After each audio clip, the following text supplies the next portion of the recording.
Shalom Bapak Ibu yang dikasihi oleh Tuhan Yesus Kristus. Kita bersyukur kita boleh berjumpa lagi di renungan kita pada pagi hari ini. Sebelum kita merenungkan bersama-sama, mari kita berdoa. Ya Allah kami yang bertata di tempat maha tinggi, kami bersyukur atas karya-Mu dalam kehidupan kami. Tuhan, Engkau begitu ajaib sehingga kami semua Tuhan di pagi hari ini bisa menghirup udara yang segar yang daripada Engkau. Dan terima kasih atas karya-Mu di dalam kehidupan kami. Kami mau melakukan kehidupan kami Tuhan, aktivitas kami Tuhan, penuh ucapan syukur dan memuji dan memuliakan nama-Mu di dalam setiap ruang kehidupan kami. Di dalam nama Yesus kami bersyukur. Haleluya. Amin. Bapak Ibu, tema kita pada hari ini, dengan bertekun dan dengan segenap hati, mereka berkumpul tiap-tiap hari dalam bait Allah sambil memuji Allah. Yang terambil di dalam Kisah Para Rasul 2 ayat 46 dan 47. Manusia cenderung ingin diperhatikan, dilindungi, dijaga, bahkan diberi oleh orang lain. Hal itu kelihatannya wajar, namun kalau direnungkan lebih dalam lagi, sifat yang demikian menunjukkan betapa egoisnya kita karena terus menuntut saja. Seandainya hidup kita begitu, pastilah kita sulit bergaul dengan orang-orang di sekitar kita. Mungkin kita akan ditinggalkan oleh mereka. Bacaan Alkitab hari ini menceritakan tentang kehidupan jemaat perdana. Para pengikut Yesus baru saja menerima Roh Kudus melalui baptisan yang dilakukan oleh para rasul. Mereka hidup kompak, mereka menjual harta milik mereka dan kemudian dipakai untuk kepentingan bersama. Sungguh luar biasa, mereka melakukannya secara bergiliran, dipenuhi dengan rasa sukacita dan ketulusan. Suatu peristiwa yang sukar ditemui pada zaman ini. Saat ini kita selaku orang sudah mengaku percaya, perlu meniru apa yang mereka lakukan.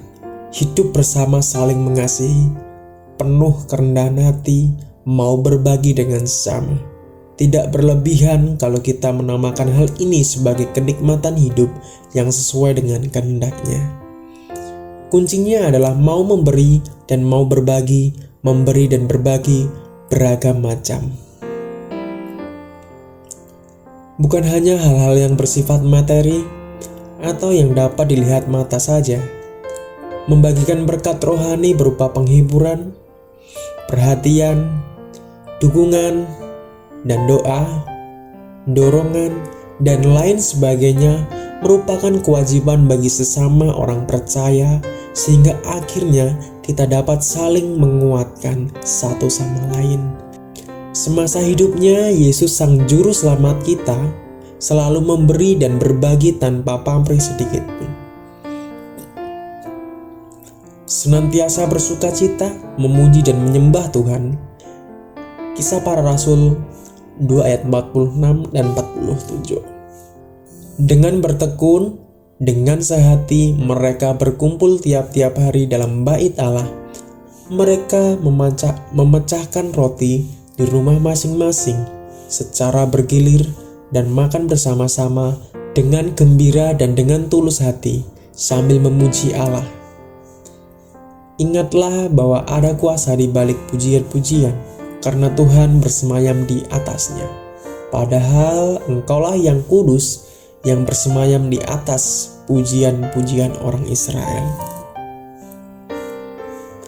Mazmur 22 ayat 4, Daud sudah menyadari pentingnya hal itu.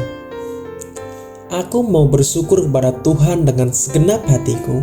Aku mau menceritakan segala perbuatan-Mu yang ajaib. Aku mau bersukacita dan bersukaria karena Engkau. Bermazmur bagi nama-Mu ya Maha Tempat Tinggi. Mazmur 9 ayat 2-3. Tidak peduli dalam keadaan apapun, dalam keadaan jiwa terancam, bahaya, dan berbagai kesesakan lain sekalipun, Daud seperti halnya jemaat mula-mula memiliki gaya hidup yang senang memuji Tuhan. Poin ini menggambarkan pola hidup kerohanian para jemaat mula-mula yang ternyata berkenan di hadapan Tuhan. Mereka menjadikannya pola kerohanian ini menjadi gaya hidup mereka. Tidak hanya Tuhan, di tengah sesama manusia pun mereka ternyata disukai. Dan mereka disukai semua orang. Dan tiap-tiap hari Tuhan menambah jumlah mereka dengan orang yang diselamatkan. Kisah Para Rasul 2 ayat 47. Inilah poin hidup yang menjadi tren bagi mereka saat itu. Dan mereka pun bertumbuh secara luar biasa. Kita bisa belajar dari perilaku para jemaat saat itu yang mencerminkan gaya hidup yang berkenan di hadapan Tuhan. Mulai sejak dini dan pertahankanlah hingga akhir hayat kita, agar mahkota yang telah dijanjikan Tuhan kepada kita akan kita peroleh kelak nanti pada waktunya. Amin. Mari kita berdoa. Bapa, kami bersyukur atas kebaikan-Mu di dalam kehidupan kami. Tak terbatas kasih-Mu Tuhan untuk kehidupan kami. Kami sudah mendengarkan, merenungkan kebenaran firman-Mu. Pakai setiap kami Tuhan, hanya untuk memuji dan memuliakan nama-Mu di dalam kehidupan kami. Di dalam aktivitas kami, di dalam pekerjaan kami Tuhan. Semuanya kami pertaruhkan, kami peralaskan di dalam nama Yesus. Terima kasih atas perkenanan-Mu, sehingga kelak nanti Tuhan, Engkau dapati kami setia dan tetap setia, tak pernah meninggalkan Engkau. Di dalam nama Yesus, haleluya, amin.